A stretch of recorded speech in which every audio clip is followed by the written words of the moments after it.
pas depuis l'espace public, pourquoi on l'autorise pas en fait? Bon, je comprends pas. En fait, on devrait plutôt mobiliser les architectes bâtiments de France pour co-construire les réponses, plutôt que les utiliser pour en fait dire oui ou non. En général, c'est non.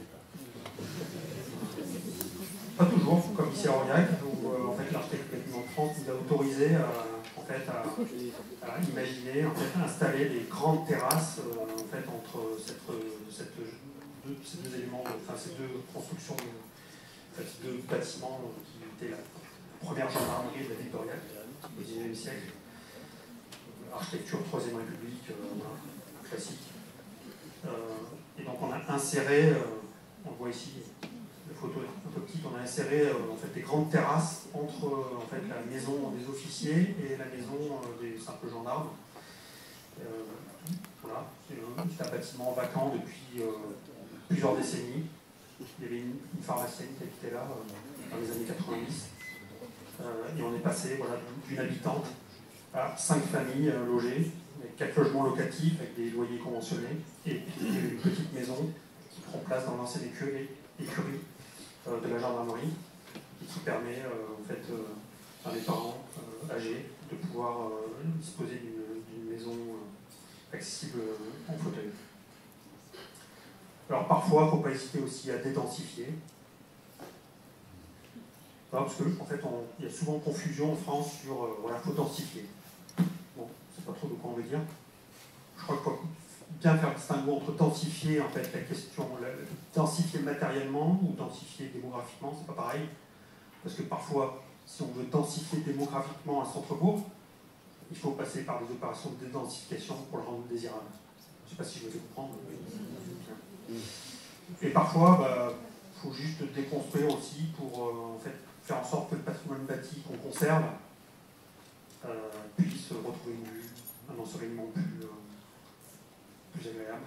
Ici, par exemple, c'est une photo que j'ai fait dans un village que j'ai traversé dans l'Aveyron. On en pense qu'on veut. Et vous voyez, en fait, ça donne de la lumière et en fait une vue au patrimoine qui est conservé ici. Ça fait un petit espace public. Là, l'architecte, je ne sais pas qui, un paysagiste, a gardé les traces en fait, de l'ancien patrimoine, ça fabrique des bancs. Ici, c'est un autre exemple plus exotique dans un village de Hong Kong. Hong Kong, c'est la caricature. Vous avez une hyper-densité d'un côté, et un truc de malade, hein.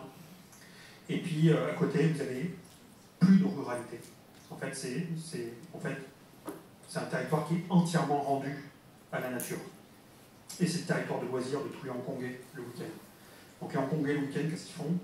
Ils chaussent leurs chaussures de marche, ils prennent leur bâton de randonnée, et ils vont, en fait, dans ces territoires anciennement ruraux, qui étaient tout ça, hein, tout ça se finit.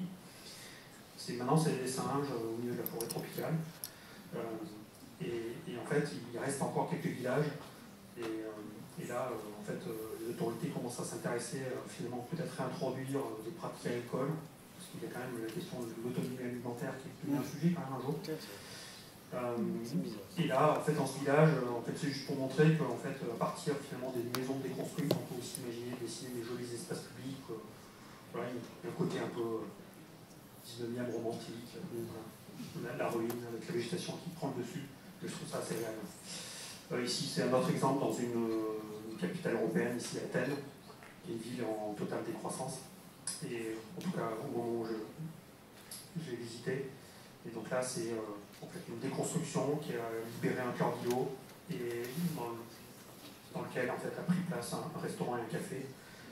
Voilà, c'est un côté absolument agréable, c'est un îlot de fraîcheur, des grands arbres qui ont pris possession de ce cœur d'îlot qui s'est effondré. J'arrête. Je vais très vite. Ouais, c'est bien les échanges. On va arrêter là. Non, je pense que là tout le monde a envie d'entendre.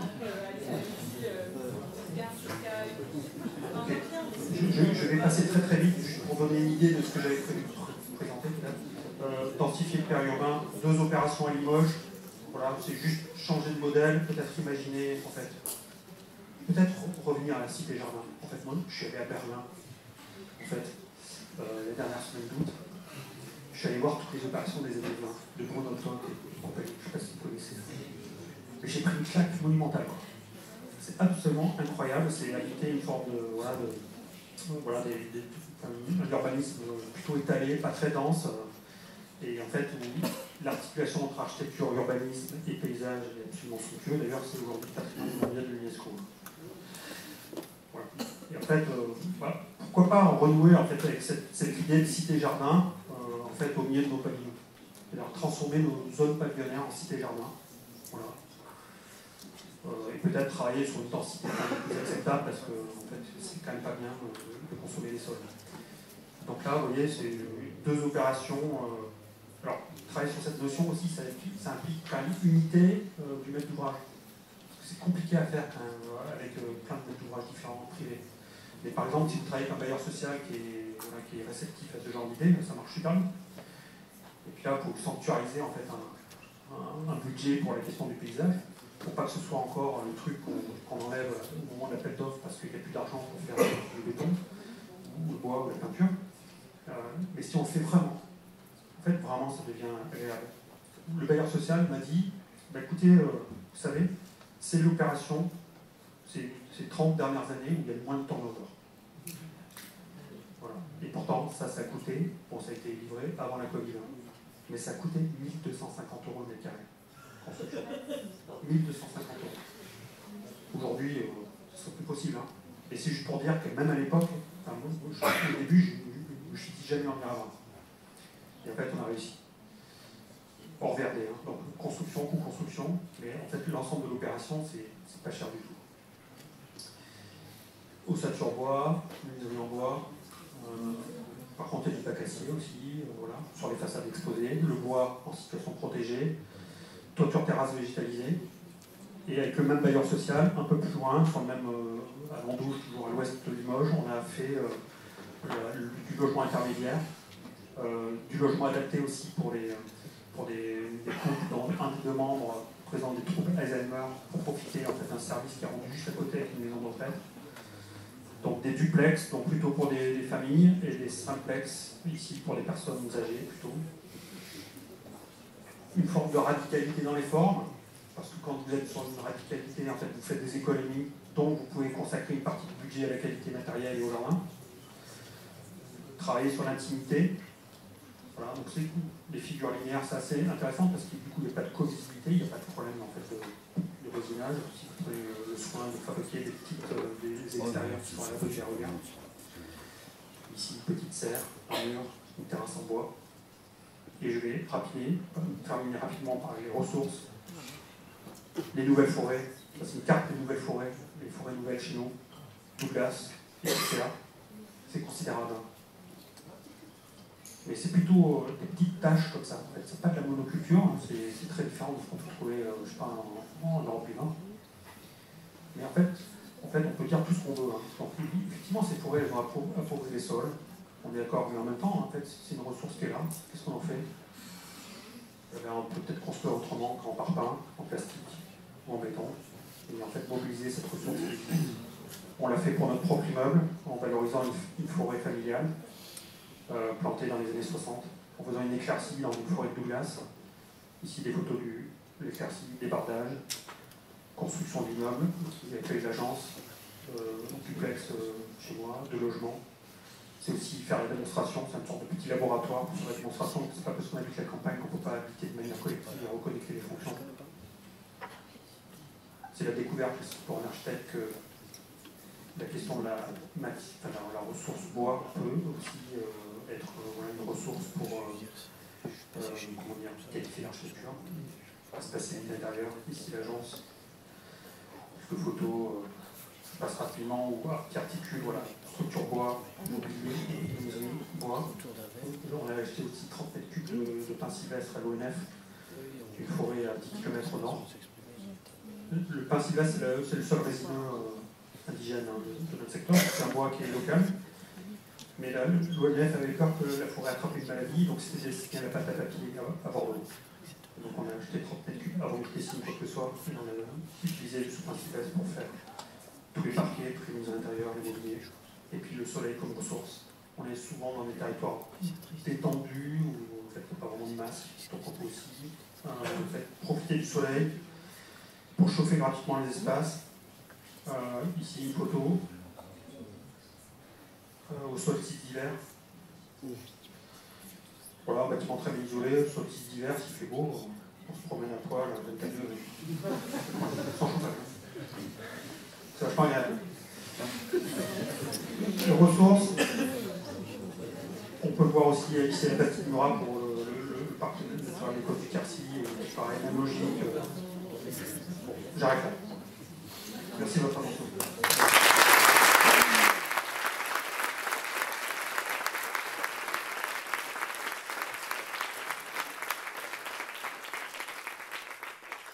Il nous reste un petit quart d'heure là pour, enfin un vrai quart d'heure même en fait, pour des questions. Est-ce que vous avez envie de réagir ou des remarques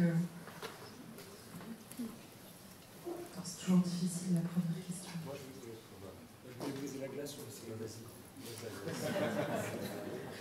Bonsoir, merci beaucoup de votre intervention. Je ne devrais pas poser de questions parce que je suis organisateur, mais rassurez-moi, de temps en temps vous avez des beaux programmes de CLE. Oui, très bon programme de CLE, en général.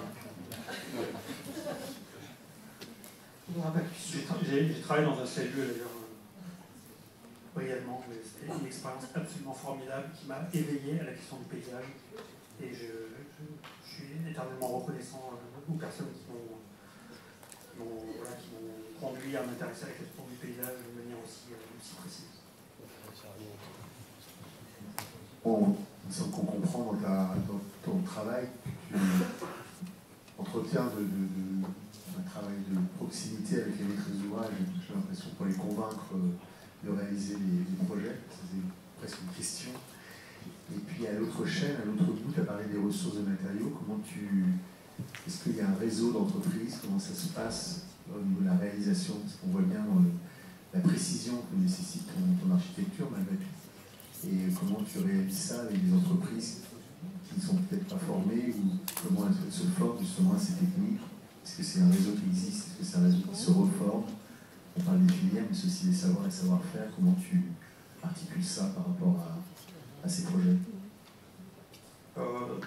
D'abord sur la question de la maîtrise d'ouvrage, ça travaille de longue haleine avec les maîtres d'ouvrage, ça ne marche pas toujours d'ailleurs. On devrait faire des conférences sur les projets ratés aussi. Ça c'est pas mal, ça serait peut-être plus riche d'enseignement.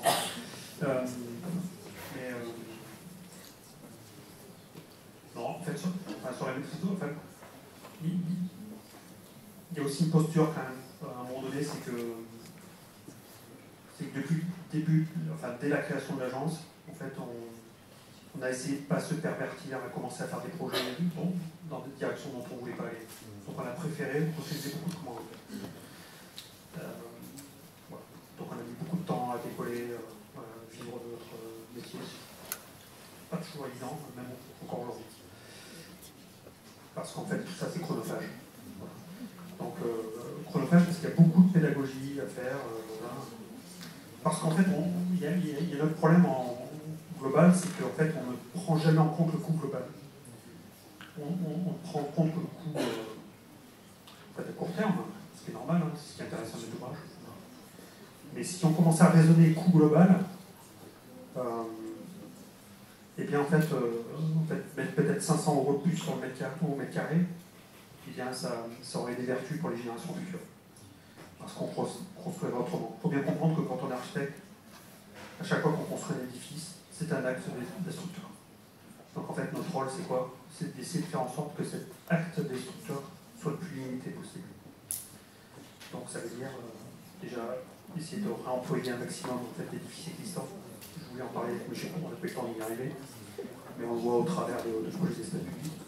Ça, c'est la première chose. Et puis quand on fait du neuf, parce qu'il y aura toujours du neuf, eh bien c'est d'essayer d'être le plus vertueux possible sur les ressources, les gisements mobilisés, pour être le moins impactant possible. Et se dire qu'à chaque fois qu'on peut, c'est aussi de renaturer en fait, les abords d'un édifice, parce que souvent on intervient sur un site qui est souvent étanche. Voilà. Donc c'est aussi tout un travail. Donc il y a ce travail effectivement pédagogique qui est très très long, mais que j'aime beaucoup, que j'articule évidemment avec mes fonctions à l'école d'architecture de Clermont. Ça, c'est encore un autre sujet. Et puis ta deuxième question, c'est la question de la formation des entreprises. Moi, je pense qu'il faut commencer à balayer devant la porte. Moi, quand je suis sorti de l'école, je n'avais aucune formation sur le bois. En fait, à l'école d'architecture de Clermont-Ferrand, d'où je sors comme étudiant, j'ai été formé à être virtuose de l'espace.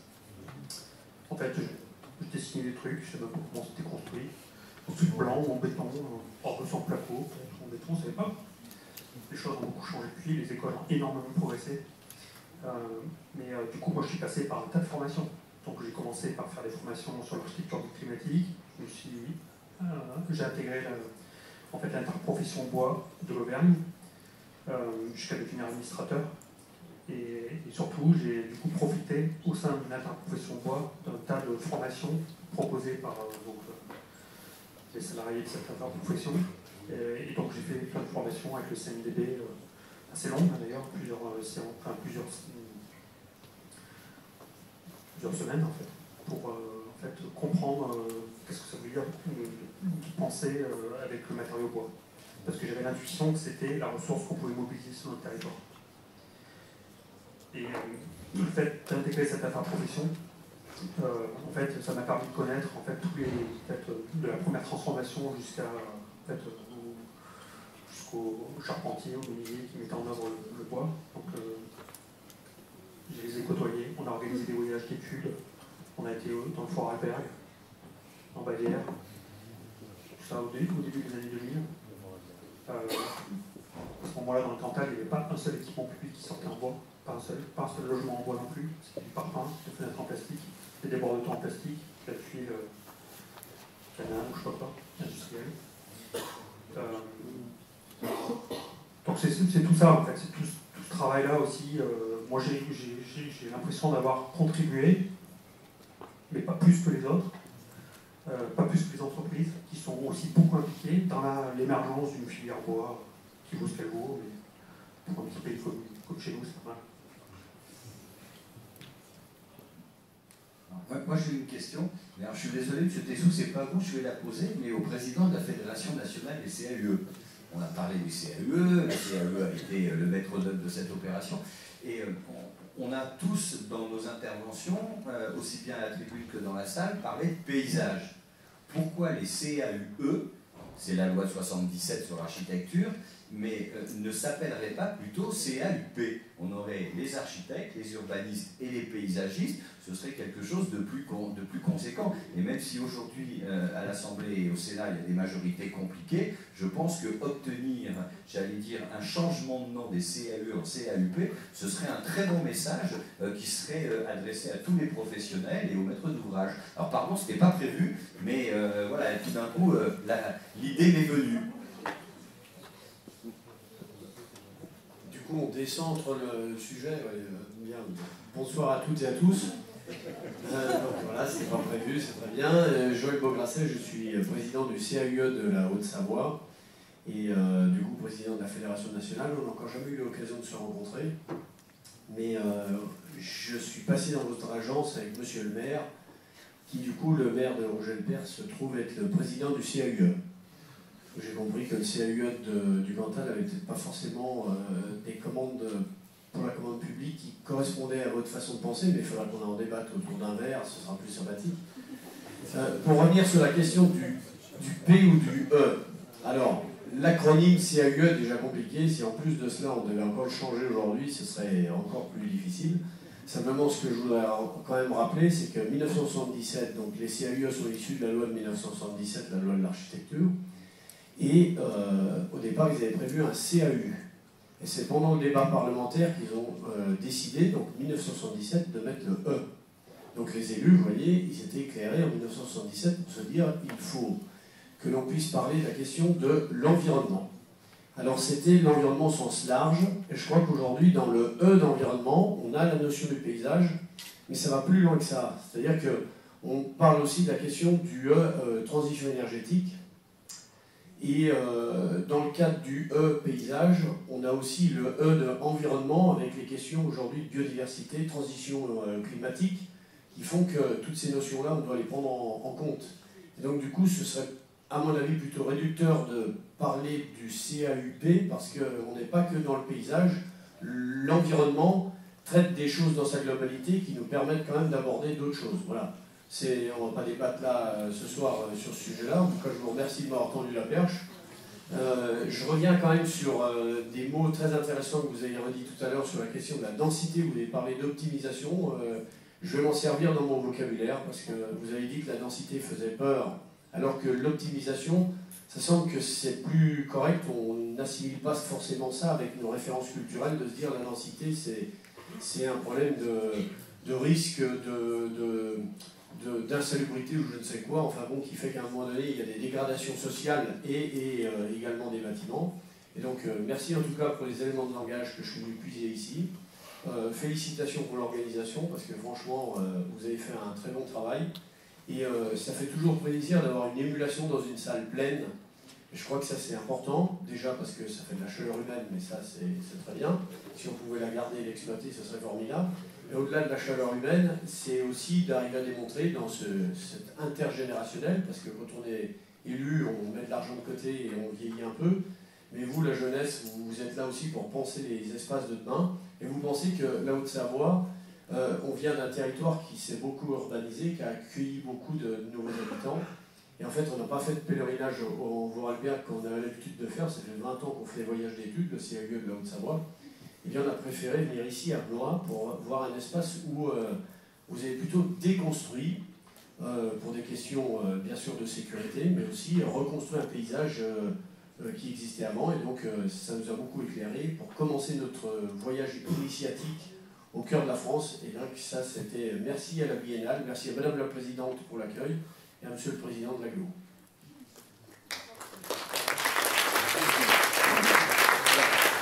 Je ne vais pas transformer cette dernière séance en un échange ou un dialogue entre élus, mais les mots ont leur importance, hein, on s'en est rendu compte tout au long de la journée. Je pense que quand la loi de 77 est votée, le contexte et l'interprétation du mot environnement n'a plus rien à voir avec aujourd'hui. Et donc, je revendiquerai, moi, le fait que ça s'appelle paysage, et je renverrai à un texte qui n'était pas encore, évidemment, voté en 77, c'est la fameuse Convention européenne du paysage qui donne une définition très large du paysage et qui permettrait de s'adresser à tous les professionnels. Voilà, j'ai fait mon travail de lobbying pour les étudiants de l'école du paysage de Blois.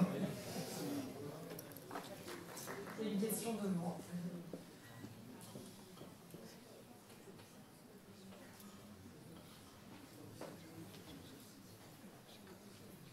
Dans votre intervention, vous avez parlé parfois du manque de programmes dans certains projets. Vous avez aussi évoqué les accords cadres qui peuvent être existants dans certains projets, entre le lien entre les plans guides et la maîtrise d'œuvre. Je voulais avoir un petit peu plus de détails sur votre vision sur le bon niveau d'accompagnement que les élus ou les maîtres d'ouvrage peuvent avoir par des architectes. On n'a pas la chance d'avoir l'atelier Rouget dans sa commune. En fait, c'est plus un constat qu'autre chose. C'est-à-dire que, en fait, dans les territoires comme les nôtres, en fait, il n'y a tout simplement pas d'ingénierie.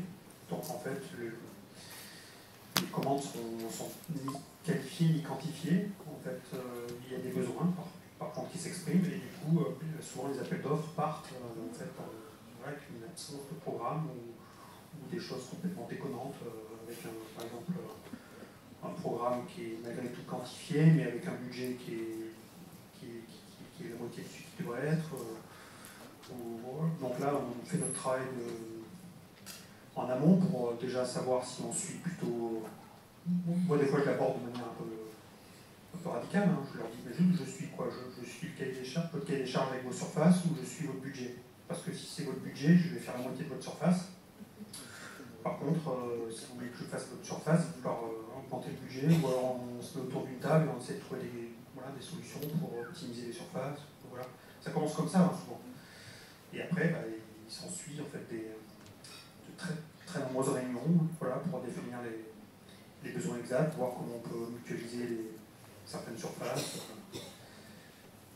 Voilà, mais des fois, ça passe par des moments extrêmement désagréables aussi. C'est-à-dire où vous vous retrouvez, par exemple, à présenter une esquisse dans un conseil communautaire, et puis on vous assassine parce que le budget leur paraît complètement exorbitant, alors que je me suis contenté de répondre à leur programme, à leur demande. Je me suis conformé en fait aux surfaces qui étaient demandées. En l'occurrence, c'était pour le projet au Rouget, où en fait il n'y avait pas de programme. Donc le président de la Comcom m'a demandé en fait de faire tout un travail avec l'ensemble des associations sportives du territoire pour que je quantifie les besoins. J'ai proposé en fait aux élus de mutualiser beaucoup d'espace. On m'a dit non, que chaque association ait son espace propre, ce qui me paraissait complètement fou. Donc j'ai fait un projet parodique et je me suis fait dégommer devant tous les élus du conseil communautaire. Et ça, c'est aussi des moments durs, des fois. Mais on apprend. Donc ça, c'était il y a peut-être 10 ans. Maintenant, je prends les questions plus en amont, mais en fait, parfois, en fait, ces territoires-là, en fait, ils peuvent être aussi violents, humainement. Donc, je ne sais pas si je réponds à la question, mais du coup, évidemment, quand même, malgré tout, il y a l'ingénierie et que les programmes sont bien foutus et que le cadre du marché est aussi adapté, c'est quand même très confortable pour les architectes. Il y a un côté reposant et puis aussi il faut se concentrer aussi davantage sur les questions de conception. Mais je dois quand même dire en fait que le fait qu'on intervienne en amont sur la question de la programmation, la définition des besoins, c'est aussi extrêmement intéressant. Parce que en fait, on est capable du coup d'opérer des choix stratégiques justement pour se réserver un budget pour justement essayer de tendre vers des démarches qualitatives qui nous permettent d'utiliser des matériaux locaux, etc. Sans quoi, en fait, c'est plutôt la logique de la surface qui prime au détriment de la qualité constructive. Je ne sais pas si vous me faites comprendre, mais en fait, on va plutôt mettre l'accent sur les surfaces, la grandeur des espaces, en fait, le potentiel offert par ces surfaces, plutôt que la qualité matérielle, qui pour moi est quand même un enjeu essentiel, parce que si on veut construire autrement, si on veut décarboner l'architecture, il n'y a pas le choix. Mais ça implique aussi de consacrer un budget au mètre carré plus important. Mais globalement, le projet n'est pas forcément plus important si on arrive à réduire les surfaces. Merci beaucoup, Monsieur Tessou. On arrive à la fin de cette dernière table de clôture, conférence de clôture plutôt. On va faire un petit mot de clôture peut-être par l'organisateur Grégoire Brusilier qui va nous dire quelques petits mots. Et puis je pense qu'on peut applaudir Monsieur Tessou.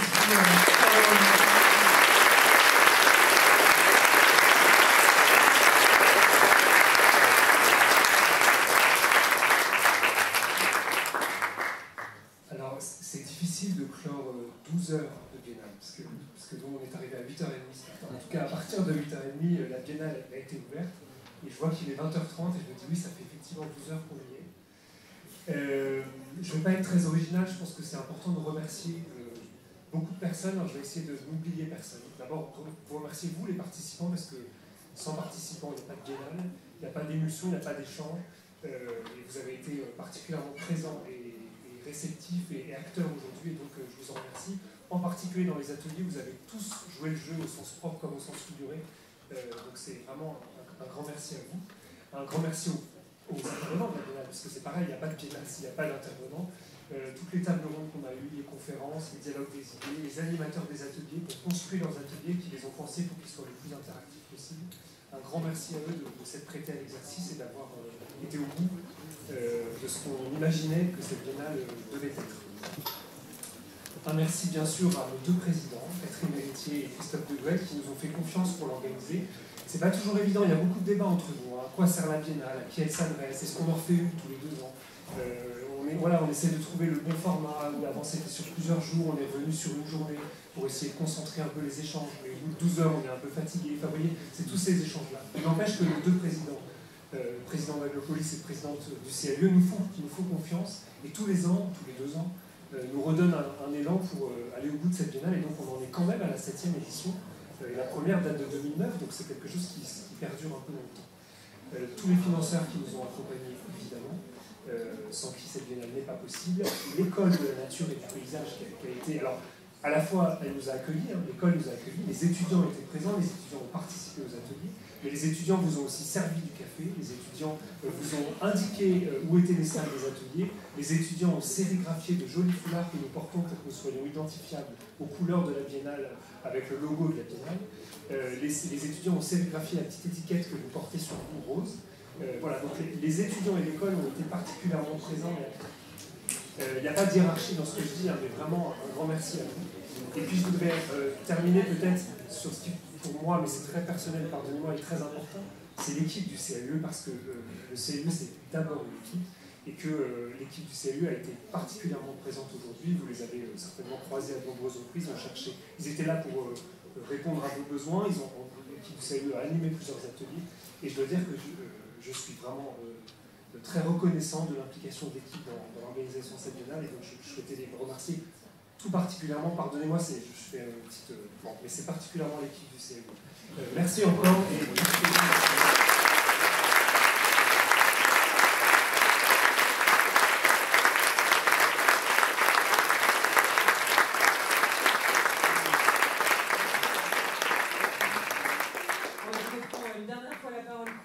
On vous laisse à votre soirée.